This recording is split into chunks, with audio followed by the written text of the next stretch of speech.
একসময় টলিপাড়ায় চর্চার কেন্দ্রে ছিলেন আরাত্রিকা মাইতি ও আর্য দাশগুপ্ত। তাদের ঘনিষ্ঠতা নিয়ে জল্পনা ছিল তুঙ্গে, যদিও দুজনের কেউই প্রকাশ্যে কখনো সম্পর্কের কথা স্বীকার করেননি, আবার কেউ সেই গুঞ্জনে আপত্তিও তোলেননি। সেই সময় একসঙ্গে নানা মুহূর্তের ছবি সমাজ মাধ্যমে ভাগ করে নিত তারা। বর্তমানে কাজের ব্যস্ততায় ডুবে রয়েছেন আরাত্রিকা। জি বাংলার জনপ্রিয় মেগা ধারাবাহিক জোয়ার ভাটাতে গুরুত্বপূর্ণ চরিত্রে তাকে দেখা যাচ্ছে। শুধু ছোট পর্দাতেই নয়, বড় পর্দাতেও পা রাখতে চলেছেন অভিনেত্রী। বড়দিনে মুক্তি পেতে চলেছে সৃজিত মুখোপাধ্যায়ের ছবি লহগৌরাঙ্গের নাম রে।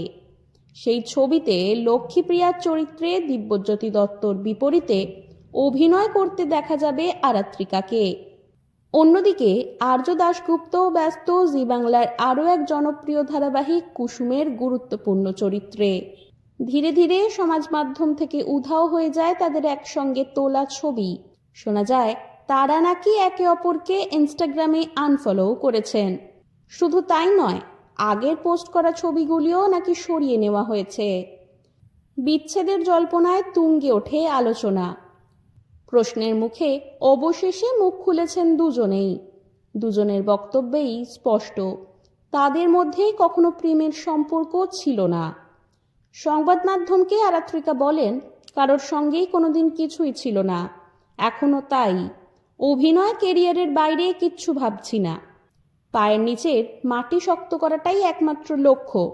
তার আগে প্রেম, সম্পর্ক, বিয়ে, বিচ্ছেদ এসব নিয়ে সময় নষ্ট করার মতো সময় আমার হাতে নেই। আর্যর বক্তব্য প্রায় একই। তিনি বলেন, বরাবরই ভালো বন্ধু ছিলাম, কাজের চাপে আমাদের কথা হয় না। আমিও বুঝেছি পেশা জীবনকে এগিয়ে নিয়ে যাওয়াই যে কোনো অভিনেতার লক্ষ্য হওয়া উচিত। যদিও এত কিছুর পরেও ইন্ডাস্ট্রির অন্দরে কানাঘুষো থামেনি। শোনা যাচ্ছে নাকি গোটা ঘটনায় অভিনেত্রীর মন ভেঙেছে।